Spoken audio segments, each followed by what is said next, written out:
السلام علیکم ورحمۃ اللہ وبرکاتہ۔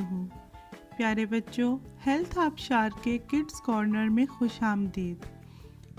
جیسا کہ آپ سب جانتے ہیں کہ ہم آصفہ سمرن صاحبہ کی کتاب کلیاں چاند ستارے کے حصہ اول میں سے پنکی کی نادانیاں اور سمجھداریاں آپ لوگوں کو سنا رہے تھے۔ آج ہم دیکھیں گے کہ پنکی کے گھر میں جب کنزا آپی نے شیس اور پنکی کو بیٹھک میں منہ پھلائے بیٹھے دیکھا تو انہوں نے ان سے کیا پوچھا اور انہوں نے آگے سے کیا بتایا اور یہ بات کیسے حضرت لقمان کی کہانی تک جا پہنچی۔ چلیے چلتے ہیں پنکی کے گھر۔ کنزا بیٹھک میں کتابوں کی الماری سے کچھ کتابیں تلاش کر رہی تھی۔ اسے نوٹس بنانے کے لیے کچھ خاص کتابیں درکار تھیں۔ تبھی اس کی نظر شیس پر پڑی جو صوفے پر منہ پھلائے بیٹھا تھا۔ کنزا نے سوچا اسے کیا ہوا ہے، آج یہ موبائل پر گیم بھی نہیں کھیل رہا جبکہ موبائل سامنے میز پر رکھا ہوا ہے، اور دوسری طرف پنکی بھی کھڑکی سے پھولوں اور پودوں کا نظارہ کر رہی ہے۔ شاید اسے باہر کی تازہ ہوا زیادہ اچھی لگ رہی ہے۔ دونوں بچوں کو خاموش دیکھ کر اس نے شیس سے کہا، شیس تمہیں کیا ہوا ہے، اس طرح یوں منہ پھلائے کیوں بیٹھے ہو؟ خیر تو ہے، کہیں آج ٹیچر سے ڈانٹ تو نہیں پڑی؟ شیس نے پھر بھی کوئی جواب نہیں دیا۔ پنکی جلدی سے بولتے ہوئے، دیکھیں نا آپی، ماما بہت زیادہ ڈانٹتی ہیں۔ شیس نے انہیں سودا بھی لا کے دیا اور پھر بھی وہ اسے ڈانٹ رہی تھیں کہ تم پیسے بھی گنوا آئے ہو اور چیزیں بھی پوری نہیں لائے، اور جو چاکلیٹ منگوائی تھی ان میں سے آدھی چاکلیٹ تم نے کھا لی ہیں۔ میں نے انہیں بتایا کہ نہیں، سودا تو ہم پورا لائے ہیں، لیکن وہ پھر بھی ہمیں ڈانٹ رہی تھیں۔ کنزا آپی بولی، اچھا تو وہ پیکٹ تم نے کھولا ہوگا۔ پنکی نے جھنجھلاتے ہوئے کہا، نہیں، وہ تو ہم سے سامان کا تھیلا گر گیا تھا اور سارا سامان زمین پر پھیل گیا تھا، جس کی وجہ سے چاکلیٹ کا پیکٹ بھی پھٹ گیا تھا، تو اس میں سے ایک میں نے لے لی اور ایک بھائی نے لے لی، اور پھر ہم نے باقی ساری اٹھا کر تھیلے میں ڈال دی تھیں، اور پیسے بھی ہم پورے لائے، لسٹ بھی ساتھ تھی۔ ہاں، مگر پیسے ہم پرس میں ڈالنے کی بجائے تھیلے میں ڈال کر بھول گئے تھے، اور بعد میں ماما کو پیسے مل گئے تھے تو ماما نے سوری بھی نہیں کیا اور بس غصے سے ہمیں ڈانٹتی رہی۔ کنزا، اچھا چلو کوئی بات نہیں، امی نے کون سا تمہیں دل سے ڈانٹا ہوگا، اس وقت انہیں غصہ آ گیا ہوگا اور پھر انہوں نے ڈانٹ دیا ہوگا۔ ویسے بھی ماں باپ کی ڈانٹ کا برا نہیں منانا چاہیے، وہ ہمارے لیے بہت محنت کرتے ہیں۔ پنکی، ٹھیک ہے، مگر جب انہیں پیسے مل گئے تھے تو انہیں ہمیں سوری کہنا چاہیے تھا۔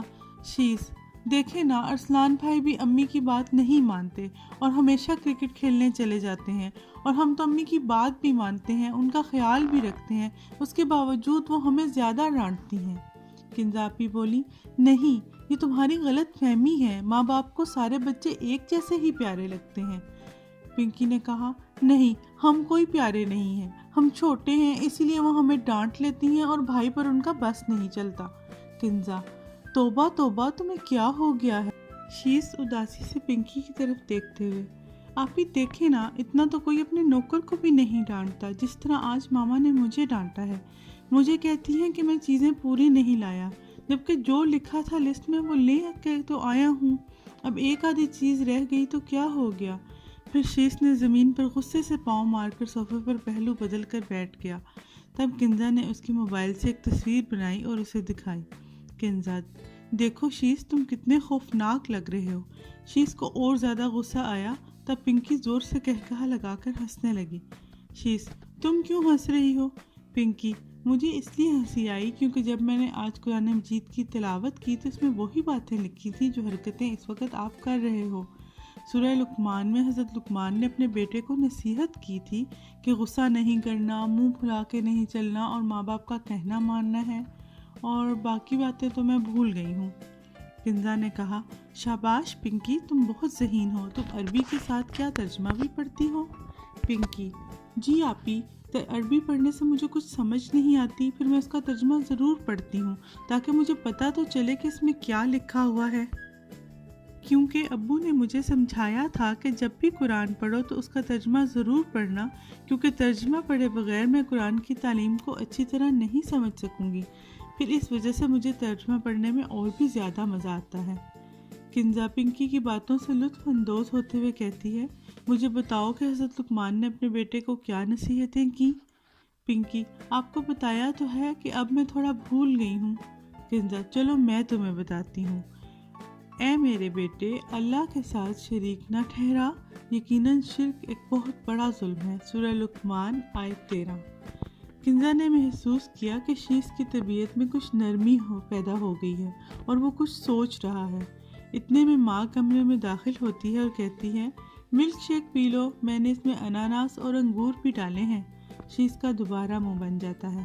پنکی، آپ نے اس میں میری پسند کا کوئی پھل تو نہیں ڈالا، سارے شیش بھائی کی پسند کے ڈالے ہیں۔ ماں، نہیں، تمہاری پسند کا بھی میں نے اس میں آم ڈال دیا ہے تاکہ تم لوگ مزے سے پی سکو۔ کنزا ہنستے ہوئے کہتی ہے، شیش تو بالکل بھی نہیں پیے گا۔ تب شیش نے کونکھیوں سے اپنی بہن کی طرف دیکھا اور پنکی نے کہا، آپ کو پتہ ہے ماما میٹھا ملک شیک کیوں بنا کر لائی ہیں؟ اس لیے کہ شیش بھائی کا غصہ ذرا کم ہو سکے۔ کنزا نے ہنستے ہوئے کہا، اچھا تو تمہیں یہ بھی پتہ ہے؟ پنکی، ہاں، رات ہی کو تو ابو بتا رہے تھے کہ جب اداس ہوں یا بہت زیادہ غصہ آئے تو پانی پی لینا چاہیے اور اداسی دور کرنے کے لیے کوئی بھی میٹھی چیز کھانی چاہیے۔ کنزا، اچھا پھر میں 2 گھونٹ ہی شیش کو دوں گی اور باقی شیک ہم ہی پئیں گے۔ شیش نے کہا، نہیں، مجھے 2 گھونٹ بھی نہیں پینے۔ کنزا، توبہ توبہ، تم اللہ کی نعمتوں کا شکر ادا نہیں کرتے؟ دیکھو یہ مزے کا ملک شیک بن کر تمہارے لیے آیا ہے اور ہمیں بھی تمہاری وجہ سے مل گیا ہے۔ ماں، میں رات کے کھانے کی تیاری کے لیے کچن میں جا رہی ہوں، تم انہیں حضرت لقمان کی وہ والی کہانی سناؤ جس میں وہ کسی زمانے میں نوکر ہوا کرتے تھے۔ پنکی، لگتا ہے ماما نے ہماری ساری باتیں سن لی ہیں، چلو اچھا ہوا نا، ہمیں ملک شیک تو مل گیا۔ کنزا نے حضرت لقمان کی کہانی سنانا شروع کی۔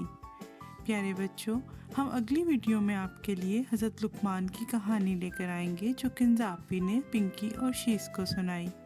ابھی ہم اگلی ویڈیو تک آپ کو خدا حافظ کہتے ہیں۔ ہمیں دعاؤں میں یاد رکھیے گا اور ہمارے چینل کو ضرور سبسکرائب کیجیے گا۔ اللہ حافظ۔